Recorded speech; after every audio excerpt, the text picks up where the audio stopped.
Have you ever felt a quiet pull deep in your soul, like something sacred is trying to get your attention, but the world keeps distracting you from it? Not anxiety, not coincidence, but a spiritual stirring, the kind that wakes you up at strange hours or brings the same message to you again and again in different forms.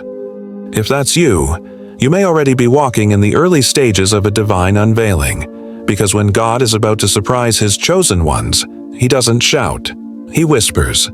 And only those who are listening with spiritual ears will hear Him. Here at Chosen One's Sanctuary, we've seen it again and again.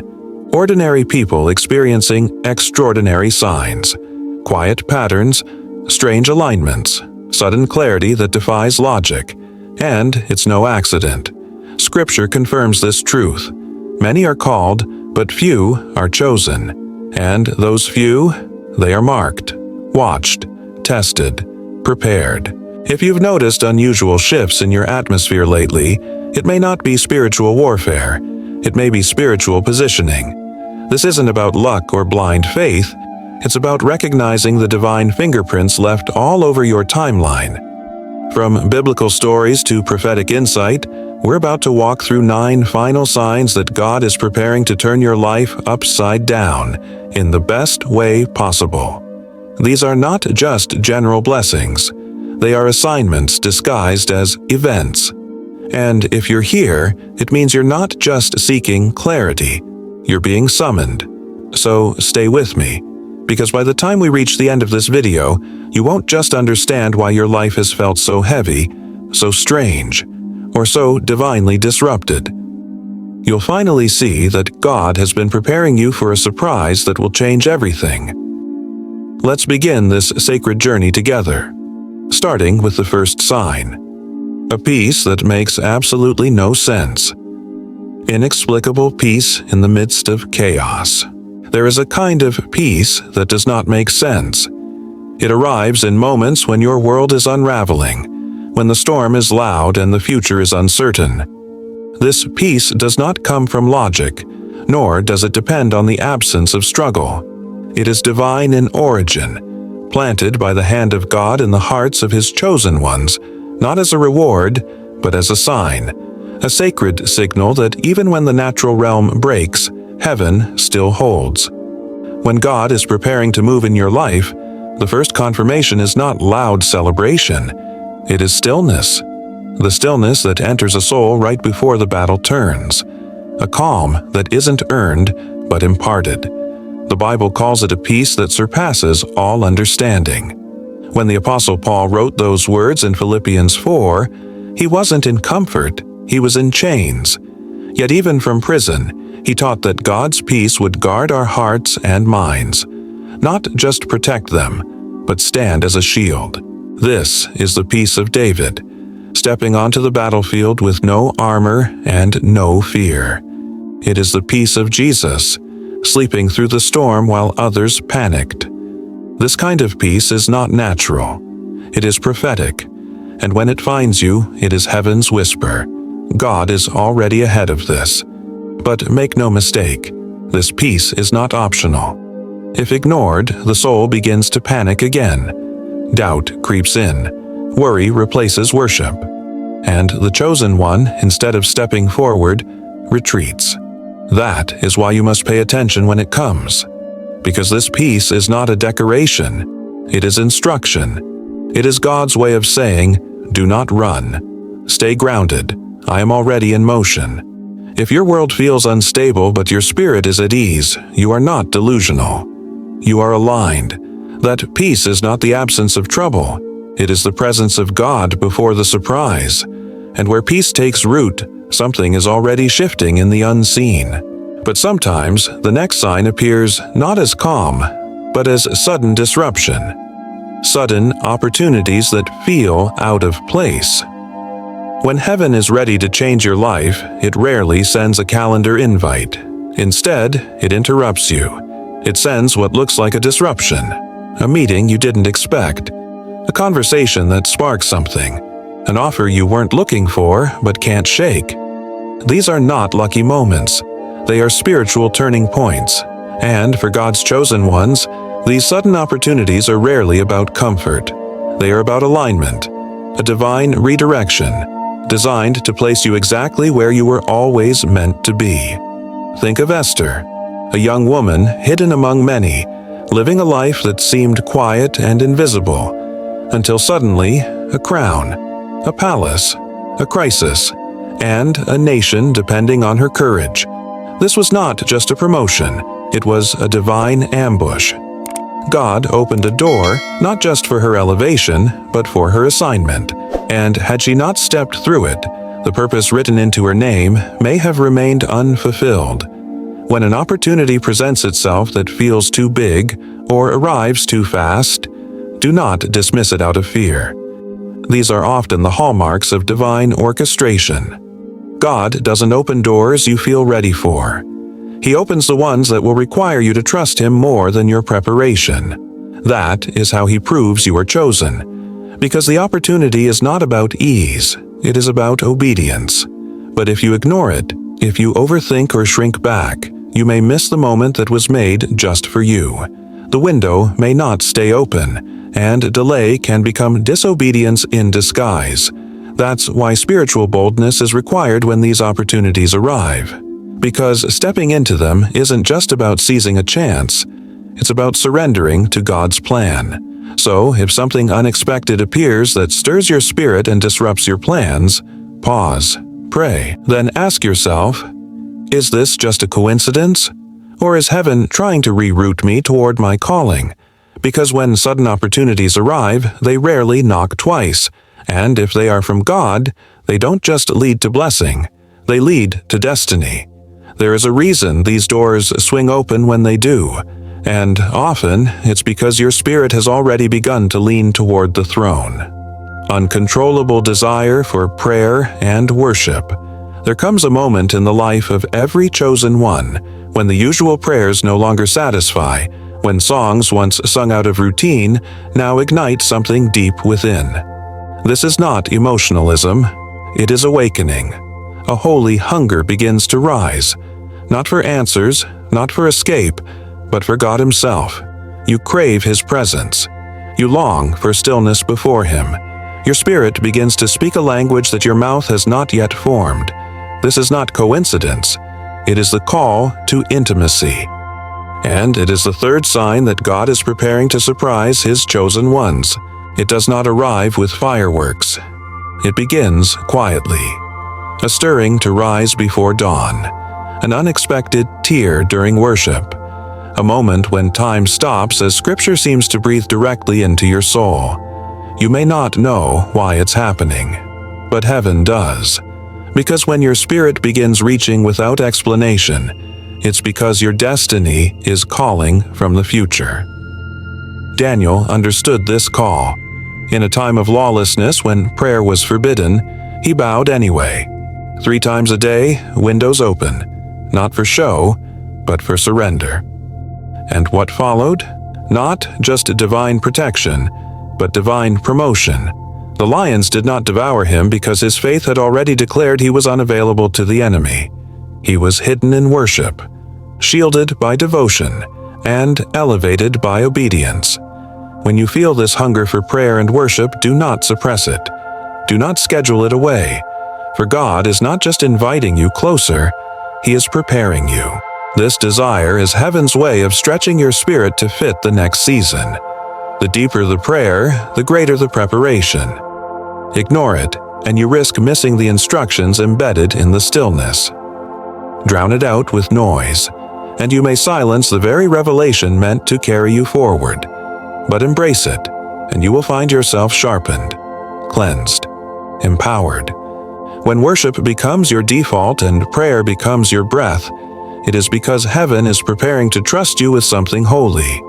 And once you've learned to lean into that rhythm, don't be surprised when everything in your life starts lining up like it was planned from the beginning. Perfect alignment of circumstances. There is a point in the journey when nothing makes sense, until suddenly everything does. Not because the chaos disappears, but because the pieces finally reveal the pattern. Jobs lost, people removed, Delays that once broke your heart now look like divine choreography. And this is the fourth sign: alignment. Not of luck, but of divine logic, of a God who works in silence and then reveals it all in sequence. It is like walking through a dark forest only to discover, in hindsight, that every twist and turn had a purpose. Every delay saved you. Every detour taught you. Every heartbreak redirected you.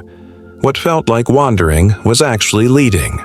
Joseph's life is the clearest example of this sacred design. Betrayed by his brothers, sold as a slave, falsely accused, forgotten in a prison. But when famine struck the land and his family stood before him years later, what once looked like tragedy was now undeniable providence. What you meant for evil, God meant for good. He did not just survive. He fulfilled a national destiny. That is what divine alignment looks like. Not comfort, but clarity. Not ease, but evidence. But beware, alignment is easy to overlook when you are still in the middle of it. If you focus only on your pain, you'll miss the pattern. And if you curse the closed doors, you may walk past the open one disguised as inconvenience. For the chosen ones, alignment is not about convenience. It is about placement. Strategic, prophetic placement. God is not just fixing your life, He is arranging your influence. So when the puzzle pieces start snapping into place, when people show up at just the right time or things you prayed for years ago begin to manifest, recognize it. Honor it. Do not chalk it up to coincidence, because when the tapestry of your life begins to reveal a divine pattern, it means God is not only near, He's already woven your next breakthrough into the fabric of your past. And the revelation of that pattern is just the beginning of something far deeper. Recurring patterns, themes, or symbols. There is a sacred rhythm to how God speaks. For those with spiritual ears, repetition is not random. It is revelation. The same number keeps appearing. The same scripture surfaces no matter where you open the Bible. Different people echo the same message without knowing one another.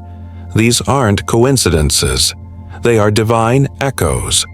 Patterns stitched into your reality like breadcrumbs from heaven, leading you somewhere you have not yet arrived. This is the fifth sign: recurring themes. And to the chosen ones, they are a holy language. Imagine walking through a garden and noticing that one particular flower blooms on every path you take. Not once, not twice, but over and over in different places. That flower is not trying to decorate. It is trying to speak. When God allows themes to return, it's not because you missed them. It's because you're now ready to see them differently.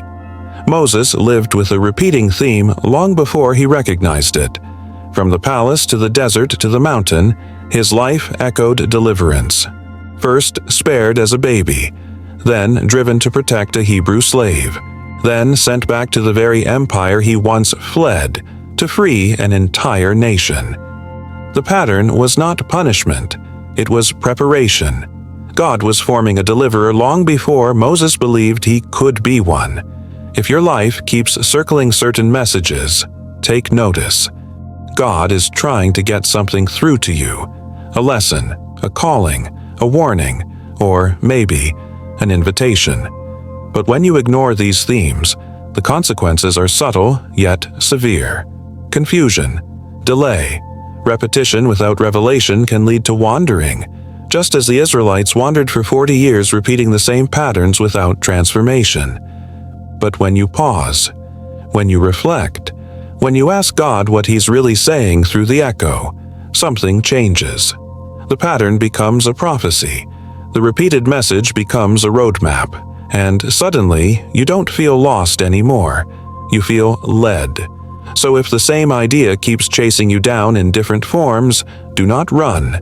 Turn and face it. There's a holy message buried inside the repetition, one that may carry the key to your next breakthrough. Because sometimes, before God surprises you with the new, He needs you to recognize what's been repeating in the now. And when you finally understand what the pattern is pointing toward, don't be surprised if it leads you back to the very people you thought were long gone. Restoration of severed relationships. Few things cut deeper than the loss of someone you once called family. A betrayal that left you bleeding, a friendship that vanished without explanation, a bond shattered by pride, pain, or silence. And yet, somehow, without warning, that person resurfaces. Not in anger, but in softness. Not to reopen the wound, but to rebuild the bridge. This is not nostalgia. It is resurrection, and it marks the sixth sign, the restoration of severed relationships. God does not only deal in miracles of healing bodies, He heals timelines. He heals hearts. And when you're walking in the call of a chosen one, restoration often shows up right before the next level of assignment, because destiny does not move forward when your heart is still chained to unforgiveness. Reconciliation is often heaven's way of clearing your spiritual atmosphere for what's next. Joseph's story is the embodiment of this truth. After years of betrayal, slavery, and abandonment, he stands face to face with the very brothers who sold him. He has the power to retaliate, but chooses to forgive. Not just out of mercy, but because he sees the purpose. You meant it for evil, but God meant it for good. The restoration of his family was not just personal healing, it was prophetic fulfillment. If someone from your past suddenly appears on your path with softness, with remorse, or with divine timing, don't dismiss it as coincidence. It may be a test, or it may be a sign, because sometimes God won't let you step into the fullness of your future until you've resolved what's been lingering in your past. But here is the tension. If you resist this restoration out of fear or pride, you may block a blessing meant for both of you. The enemy thrives in division, but God's power is revealed in unity, especially when it blooms in soil once poisoned by pain. So, when the door of restoration creaks open, listen, pray, forgive. It doesn't always mean full reconciliation, but it always means release. Because some of the most beautiful surprises from God don't look like miracles. They look like healed hearts. And that healing often protects you from more than you'll ever realize. Supernatural protection from seen and unseen. Dangers. There are moments in your life when you should have been destroyed. The crash that never happened. The relationship that ended just in time. The job you lost that turned out to be a rescue. You didn't plan it. You didn't see it. But someone stepped in. That someone is God. And His invisible hand, wrapped in mercy, is the seventh sign, supernatural protection from harm. For the chosen ones, divine protection is not occasional. It is consistent, but it is also quiet. You often don't realize how many traps were avoided, how many arrows were intercepted, how many assignments of the enemy were canceled on your behalf. While you slept, heaven stood guard. While you wept, angels blocked attacks you never even knew were coming, and that alone is evidence that you are marked. The story of Shadrach, Meshach, and Abednego proves this truth in fire. Thrown into a furnace for refusing to bow, they did not burn. Not even the smell of smoke clung to their clothes. Why? Because a fourth figure stood with them, the Son of God Himself. That furnace was not just protection, it was a revelation. It showed their enemies who truly commanded the flames. And when you are chosen, your life becomes that same witness. You walk through what others died in, not because you're stronger, but because you're covered. But be warned, if you begin to take this protection for granted, if you stop acknowledging God's hand, you risk stepping out of alignment and into vulnerability. A chosen one must remain aware of who holds their steps. Pride invites exposure, but humility ensures the shield stays in place. So when your life is redirected, when a delay frustrates you, when something tells you not to take that call or go down that road, listen, heaven is speaking. Protection often comes disguised as inconvenience, but its purpose is preservation, not just of your body, but of your purpose. God does not protect what He has no plans for. So if you're still here, If you've survived what should have destroyed you, it's because your assignment isn't finished. And that's why, even when you can't see the next step, something inside you keeps believing. Because what's rising in you is not fear, it's faith. Radical increase in faith and spiritual boldness. When everything around you looks uncertain, but something inside you says, trust anyway, that's not just hope, that's faith taking root. And not just any faith, but the kind that moves mountains, splits seas, and calls things that are not as though they are. This is the 8th sign, a radical increase in faith and spiritual boldness, a divine surge that marks the chosen ones right before breakthrough. Faith is not the absence of doubt. It is the decision to believe while still trembling. It is what kept Noah building when there was no rain, what led Abraham to pack his things and leave everything familiar, what caused Peter to step out of the boat while others stayed seated. Faith is not safe, but it is sacred. It is the bridge between the promise and the fulfillment. And when God begins to strengthen your faith without a visible reason, it's because something is about to shift that eyes cannot yet see. Abraham is the blueprint for this kind of faith. He believed in a future that made no logical sense. A child in his old age, a nation from a barren womb. And yet he believed, not because he had proof, but because he had a promise. And that is what you carry too. If your faith has grown lately, if your prayers have become bolder, if you've begun declaring things with authority instead of begging for them, know this: it is not pride, it is preparation. But if you resist this growth, if you keep shrinking back, doubting every whisper, questioning every word, you may delay what heaven is ready to release. Chosen ones are not permitted to live in shallow faith. You are being trained to walk on water. So when your spirit feels stronger than your surroundings, when boldness rises without cause, do not dismiss it. That is the Spirit of God stirring your confidence, because what He's about to do through you will require unshakable trust. And that faith, unreasonable, unrelenting, unapologetic, is not just for survival.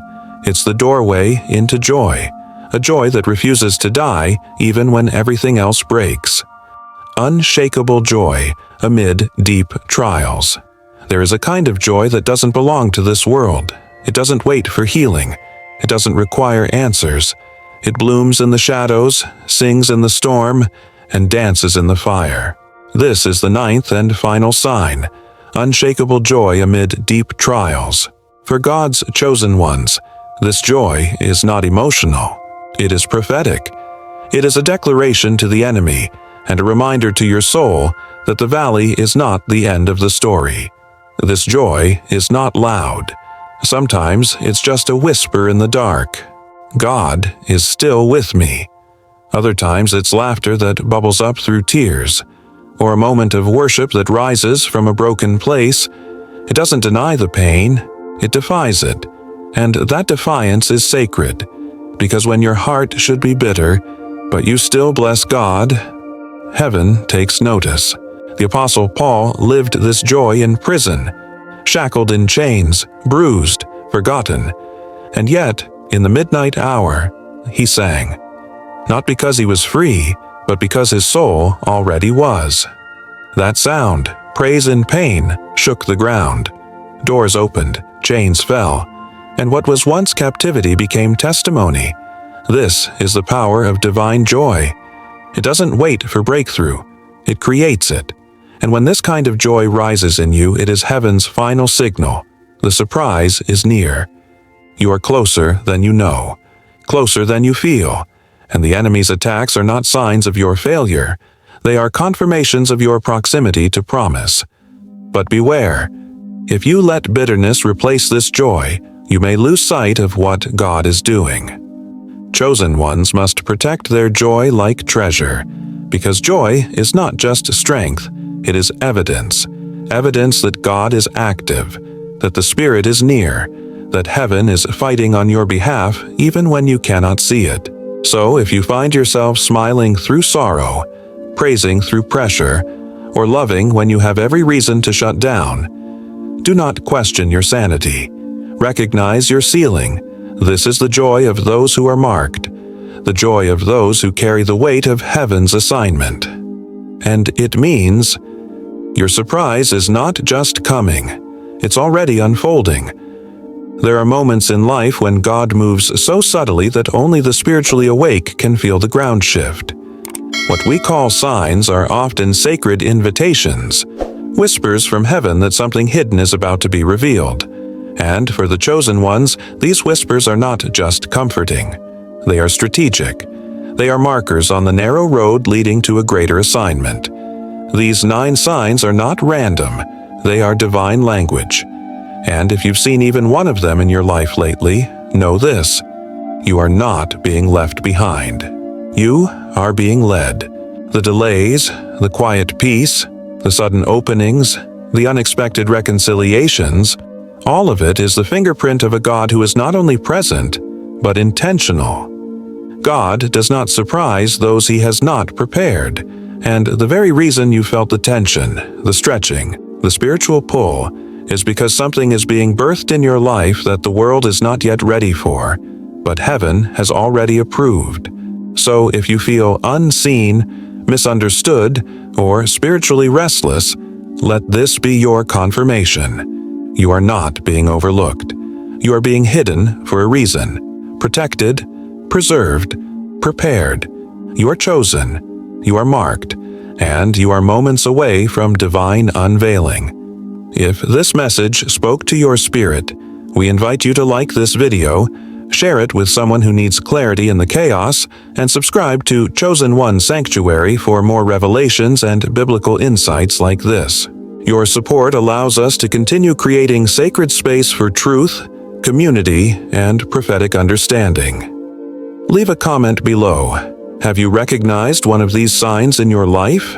Has God surprised you in ways that defied logic but confirmed your calling? We read every reflection, and your story might be the spark someone else has been praying for. Until next time, stay watchful, stay faithful, and remember, the silence before the surprise is not the absence of God. It is the signature of His strategy. The best is not behind you, it's just beginning.